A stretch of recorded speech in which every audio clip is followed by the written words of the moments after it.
Nós exibimos um trecho ali da fala da ministra Rosa Weber, falando que o ministro Alexandre de Moraes foi aplaudido pelos presos do 8 de janeiro. Agora a gente vai dar oportunidade para o outro lado. Nós já exibimos esse áudio em outra oportunidade aqui no programa, mas vale a pena ouvir de novo. Vamos lá. O que aconteceu? Ele foi lá nos visitar. O vice-diretor foi nos avisar para a gente manter a calma. Ele entrou na ala D primeiro. Tava ele, a Weber e a Segurança Nacional. Eles entraram com metralhadora, os agentes dele lá, segurança dele, com o dedo engatilhado, com o dedo no gatilho, apontando para as mulheres, e com a mão também no spray de pimenta. Mas isso a gente dentro da cela. Ele estava atrás da cela, mas a Força Nacional apontando para a gente. Todos sentados.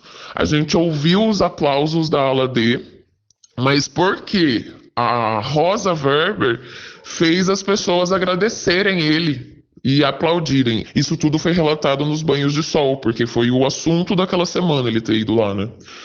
E as mulheres começaram a tremer de medo de ver ele. Muitas fizeram xixi na roupa, tremendo, sem brincadeira, foi essa a reação. E a Jupira se ajoelhou pedindo perdão para ele, tremendo de medo.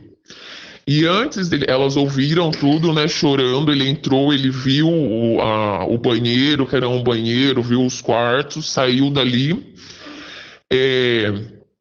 A Rosa Weber ficou falando um monte de coisa lá e falou para as meninas agradecerem ele, e ele saiu de lá aplaudido na aula dele. Só uma mulher falou assim: o meu Deus nos ensinou a orar pelos nossos inimigos.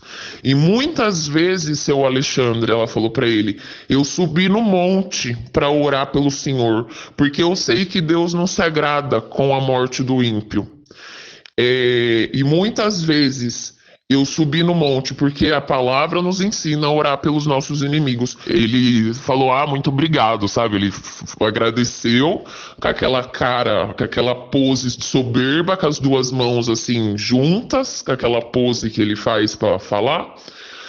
E a Força Nacional com as armas apontadas para nós. Aí o que ele repetia, isto não é uma vingança, porque ele viu a quantidade de idosa que estava lá dentro. Então ele repetia isso constantemente, isto não é vingança, isto não é uma vingança.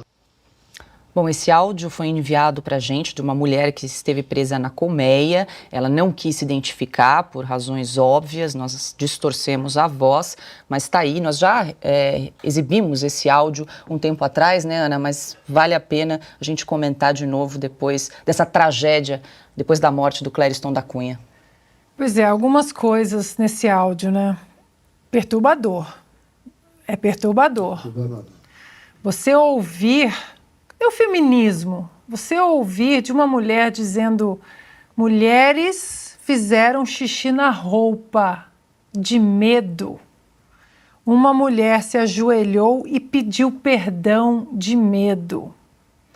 Tem um vídeo do Hamas, agora, dessas câmeras de segurança daquele 7 de outubro, e o vídeo agora viralizou nos últimos 2 dias, que são terroristas correndo atrás de 4 pessoas e ele alcança 2 pessoas, atira numa moça e a outra moça, ela se ajoelha de medo e pede para não ser assassinada e leva um tiro a queima-roupa. Esse é o sentimento diante do terror na sua frente. Se ajoelhar de medo, pedir para não morrer. Muitas fizeram xixi na roupa e ajoelharam pedindo perdão de medo. Estamos falando de um ministro do Supremo Tribunal Federal, ministros que passaram 10 meses chamando cidadãos brasileiros de terroristas e hoje chamou um terrorista de cidadão brasileiro. Por que não chamou de terrorista? Infelizmente morreu um terrorista. Porque não foi isso que ouvimos? Durante 10 meses, os terroristas do 8 de janeiro, o Pearl Harbor da dona Rosa Weber, o Dia da Infâmia, os terroristas que queriam destruir o Brasil, e aí hoje virou cidadão brasileiro, por que não colocou a palavra terrorista no discurso? Que covardia é essa? Não somos todos terroristas? Quem está preso porque é terrorista, tentou dar um golpe de Estado? O Clériston da Cunha era um terrorista por estar preso preventivamente durante 10 meses? A defesa dele em maio disse: é uma sentença de morte, e foi uma sentença de morte. Para finalizar, bom, só faltou o perder o Mané, né? Mas para finalizar, essa conta, essa morte também cai indiretamente na conta de conservadores e liberais que, por causa de um nojinho estético ao presidente Bolsonaro, fecharam os olhos para todas as atrocidades que aconteceram em 2021, 2022, a censura pode, até segunda-feira, as prisões arbitrárias, Daniel Silveira, Anderson Torres, mas é um deputado bolsonarista, deixa prender. Tá errado? Tá. Conservadores e liberais de Araque, vendo jornalistas sendo perseguidos, deputados eleitos, números recordes, 340 mil votos, como o deputado Deltan Dallagnol, caçados, mas vamos ficar quieto, né? Deixa para lá, porque é contra o bolsonarismo. Essa morte, que é uma morte derivada de uma prisão imoral, ilegal e inconstitucional, indiretamente, cai na conta de todos vocês, conservadores de Araque, de gravatinha borboleta, que adoram vender cursos, mas não se atentam ao curso da história que está mostrando que a nossa Constituição está sendo rasgada diariamente. E vocês não são conservadores e nem liberais, porque se fossem, vocês protegeriam a Constituição até acima do tal bolsonarismo sujinho que eu não gosto. Tá aí. A conta chegou, caríssima. Uma vida foi ceifada. Quero ouvir o Piotr, o Augusto também, mas vou só acrescentar pelo menos uma boa informação nessa história, porque 2 dias depois da morte de Clériston, ministro do Supremo e relator dos casos do 8 de janeiro, Alexandre de Moraes, autorizou a soltura de 4 réus que já haviam recebido o parecer favorável da Procuradoria-Geral da República ao pedido de liberdade provisória.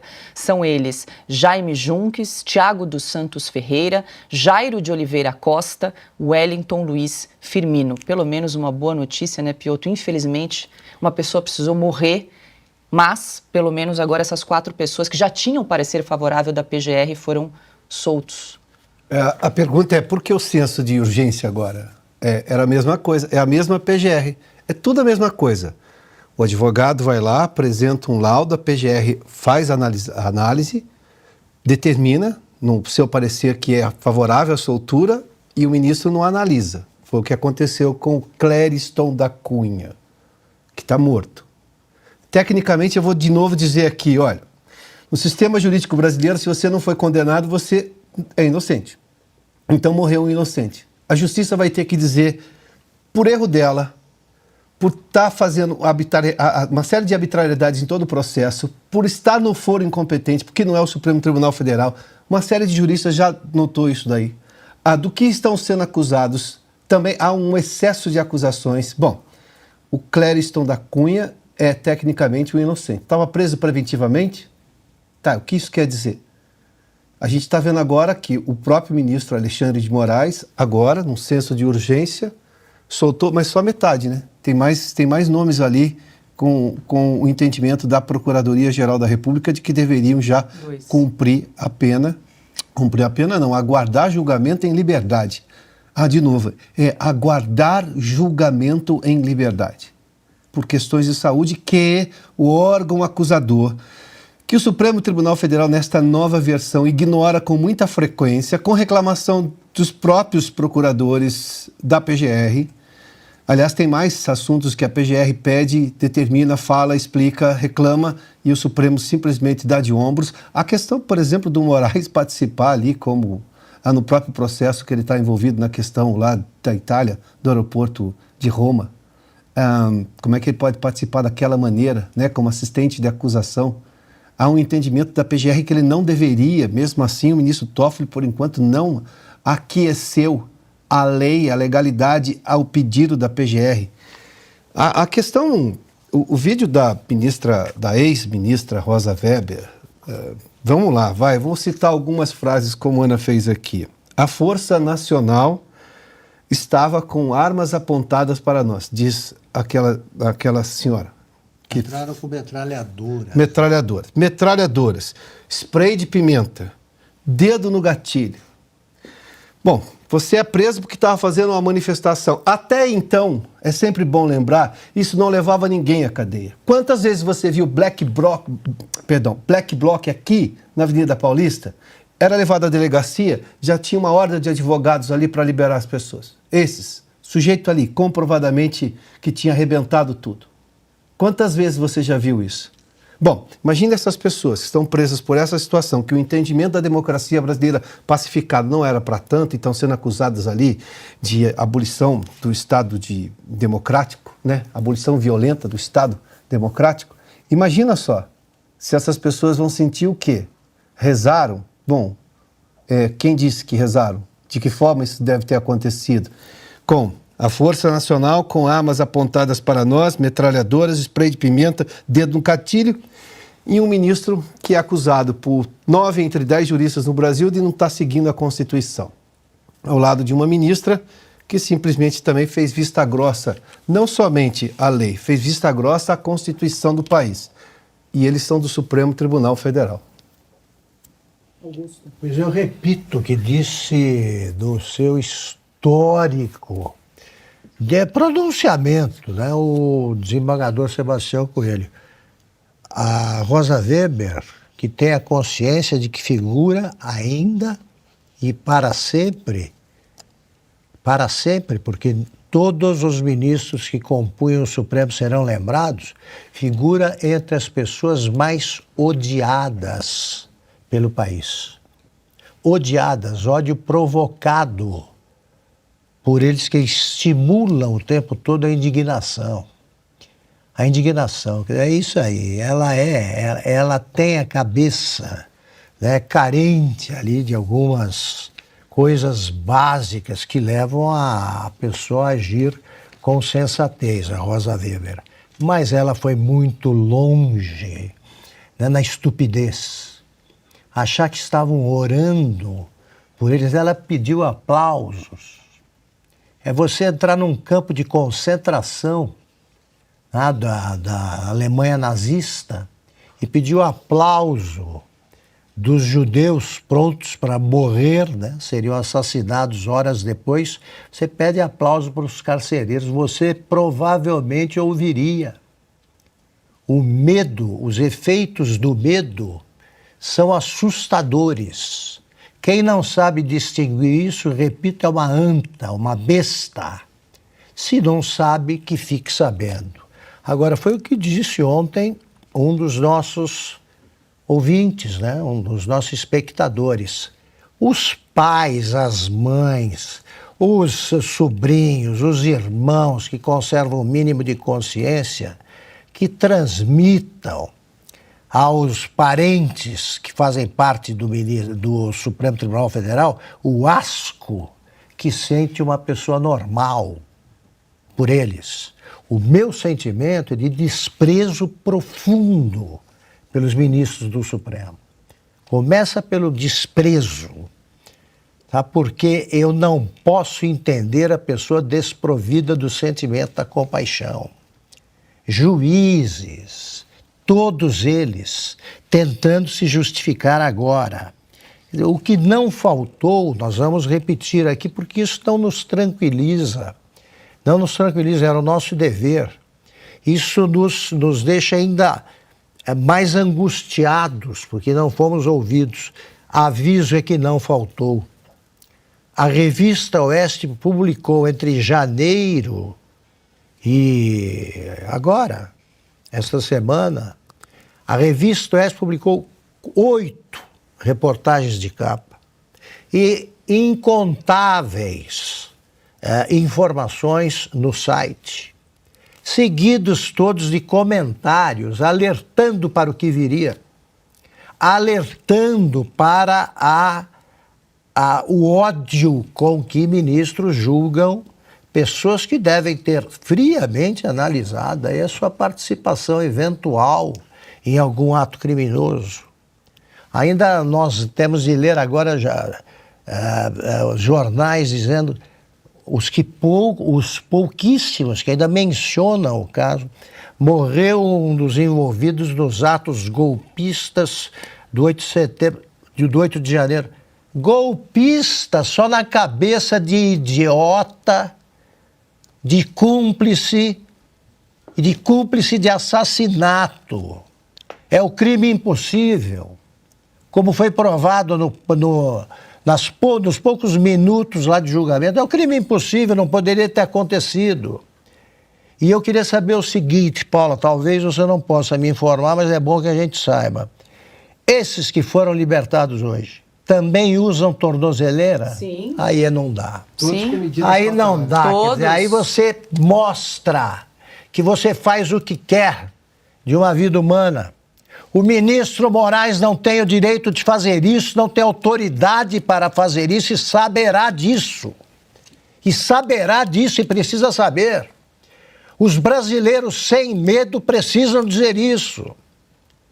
Não é possível sentir medo diante de uma situação dessas. O ministro, o Luiz Roberto Cardoso, não pediu desculpas ainda porque ele é prisioneiro do que já fez.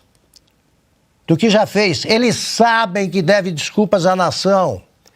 Devem desculpas, pelo menos, aos parentes do morto. E, no entanto, tentam aparecer com aquela cara cínica com que pronunciaram frases como perdeu Mané, nós derrotamos o bolsonarismo.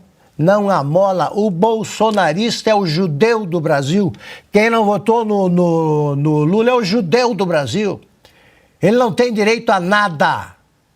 Ele pode ser assassinado assim em rebanhos, como acontece. Isso aí é uma forma de assassinato, esse tipo de julgamento. É o assassinato da Constituição e agora o assassinato físico de brasileiros. Ou os brasileiros com sensatez, é o mínimo que se pede, bloqueiam o avanço dos mensageiros do mal, da perversidade, e devolvem o Brasil à normalidade, ou eles serão também vítimas disso. O avanço não para, ele tem que ser detido. E é hora de deter a marcha da insensatez, agora assassina. Augusto, eu tenho aqui um trecho da decisão do ministro Alexandre de Moraes em relação à revogação da prisão do Wellington Lúcio Firmino. Ele diz o seguinte: concedo a liberdade provisória mediante a imposição das seguintes medidas cautelares. Então tem aqui a lista: proibição de ausentar-se da comarca, recolhimento domiciliar no período noturno e nos finais de semana, mediante uso de tornozeleira eletrônica a ser instalada pela Polícia Federal. Que mais? Obrigação de apresentar-se perante o juízo da execução da comarca de origem no prazo de 48 horas, comparecimento semanal todas as segundas-feiras, proibição de ausentar-se na comarca, e aí vai. Tem uma lista de restrições. Nem a morte, nem o assassinato, do qual ele foi o participante principal, nem isso faz com que ele tenha um pouco de vergonha. Essa é a constatação. Mas vamos lá, rapidinho, só para entender qual é a lógica, se é que existe alguma. O próprio procurador, a Procuradoria-Geral da República, no caso do Clériston, tinha dito que depois da audiência de custódia não via mais razão para a permanência dele, além das questões médicas. Nós tivemos, o Silvio citou, a Ana já tinha citado isso recentemente, eu tenho uma condenada em segunda instância, que é a dama do tráfico, e ela não usa tornozeleira. Ela não tem medida cautelar porque ela foi a Brasília, entrou em ministério, 2 ministérios, foi recebida várias vezes, foi no Congresso Nacional. Por que esses presos sem julgamento, ou seja, por enquanto há nada provado contra eles, não foram julgados, não tem condenação, por que a razão dessas medidas cautelares todas? O que explica Qual é a razão? Qual o perigo que oferecem? Qual o sentido, voltando aqui o que disse o ministro Barroso naquele seu depoimento lamentável, mas ele disse assim, registro que não é o judiciário que administra o sistema penitenciário. Bom, tudo bem, mas é o judiciário que deveria administrar a si próprio. Aliás, no caso do Supremo, se administra de verdade. Criou um inquérito que abarca o planeta como um todo. Qualquer coisa cometida em qualquer lugar do planeta pode ser julgado lá dentro. O que não era assim também. Crimes só dentro do plenário que poderiam ser julgados pelo Supremo Tribunal Federal sem auxílio de qualquer outra vara judicial. Mas qual o critério da justiça de uma condenada em segunda instância não usar tornozeleira e esses presos todos do dia 8 usarem tornozeleira mesmo sem condenação? Tem critério? Porque isso não é uma questão mais de sistema penitenciário, isso é do sistema do Poder Judiciário. Qual é o critério? Nenhum. Porque daí você tem essas segregações ou diferenças aplicadas de acordo com uma visão particular, o que também se assemelha à conveniência. E isso deixa de ser lei. Lei tem que ser previsível. Só uma correção, acho que eu usei Cardoso, né, para o Barroso. Também não merece nome, né? Ele não identifica o morto, também qualquer nome serve. É o ministro do Perdeu Mané. Ok, Ana, já te passo a palavra, vou só jogar para o Silvio. E só para registrar dessas 4 pessoas que foram liberadas pelo ministro Alexandre de Moraes, no caso do Jaime Junques, o parecer da Procuradoria-Geral da República pela soltura do preso datava do dia 25 de agosto, ou seja, ia completar 3 meses agora. Por que urgência nesse momento, né? O Poder Judiciário estava correndo risco há 3 meses dele falecer sem ser condenado, cumprindo uma pena que o procurador tinha dito que ele poderia ser liberado e responder em liberdade. Era o parecer, que estava aqui há mais tempo na mesa para ser analisado pelo ministro Alexandre de Moraes. O judiciário a matar mais pessoas. Silvio. Nenhum desses 4 que agora saem do presídio usando uma tornozeleira eletrônica, assim como o Clériston, assim como outros que ainda estão na Papuda e na Colmeia, no caso das mulheres, cometeram crimes de lavagem de dinheiro, de corrupção passiva, de corrupção ativa. Por que eu estou falando isso? Porque nós acabamos de citar crimes mais próximos da sociedade, né? Como assassinato, sequestro, tráfico de drogas, facções criminosas, falamos da dama do tráfico. Mas quando a gente lembra de outros tipos de crime de colarinho branco, nós estamos falando de empresários, nós estamos falando de banqueiros, estamos falando de políticos. E todos eles tiveram um tratamento muito melhor, dispensado pelas cortes superiores, do que o Clériston, que morreu esquecido na Papuda, enquanto aguardava o julgamento, mas já tinha cumprido pena dentro da Papuda pelo crime possível, que o advogado nega, de depredação, crime de baderna, crime de vandalismo. É disso que se trata. O restante é aquilo que o ministro Alexandre de Moraes inventou para sustentar o que ele chama de golpe de Estado, que jamais aconteceu, nem estava em curso no Brasil.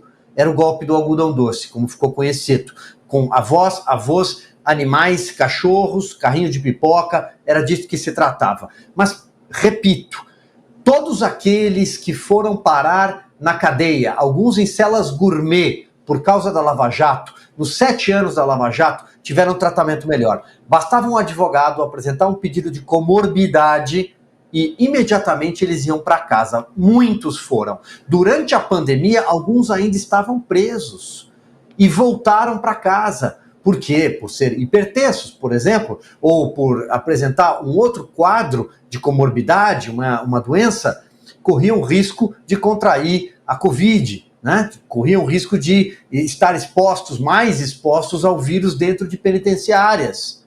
Pois bem, o Clériston não teve esse mesmo tratamento. Não teve. Mesmo com o pedido do Ministério Público, com o laudo médico, com o advogado apresentando tudo o que podia, ele não teve. Então, é muito importante a gente lembrar disso, que no Brasil, aqueles que cometem crimes com penas muito mais graves, porque a corrupção, aliás, mata muito. A corrupção já matou muita gente no Brasil e no mundo. E nenhuma outra operação mandou tantos empresários e políticos e seus lobistas e seus articuladores para a cadeia por crime de corrupção quanto a Lava Jato.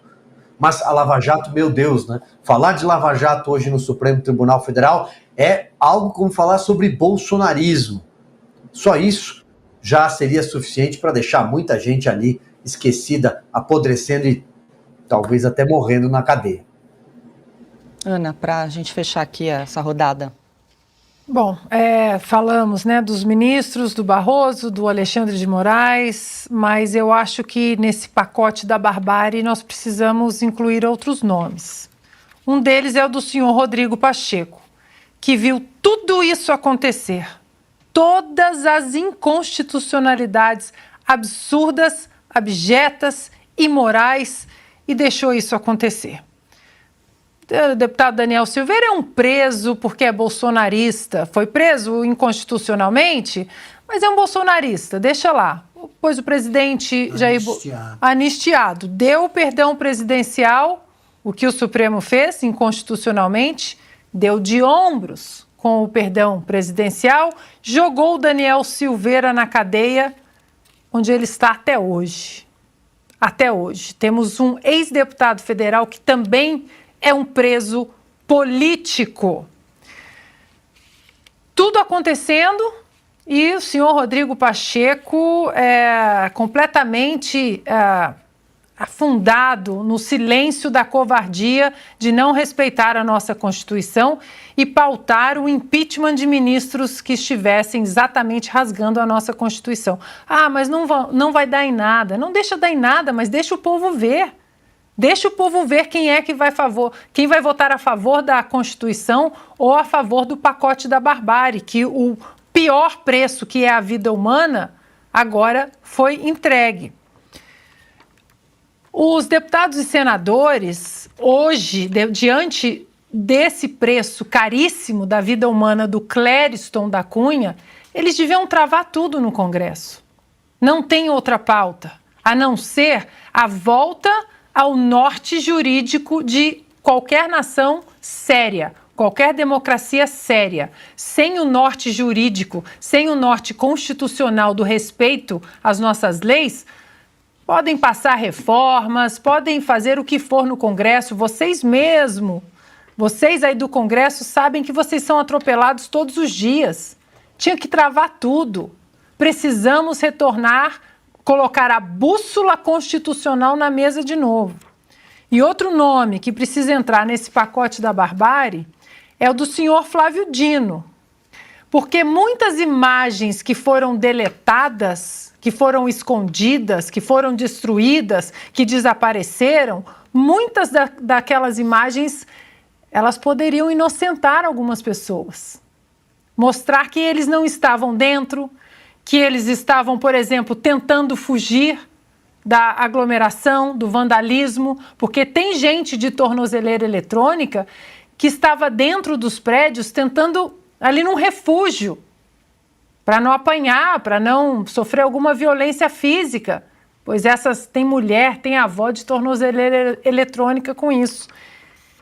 E, para finalizar, tem um vídeo, não sei se a nossa produção vai encontrar, do Gilmar Mendes dizendo que os presos da Lava Jato, eles não poderiam ficar presos sem ter os da prisão preventiva.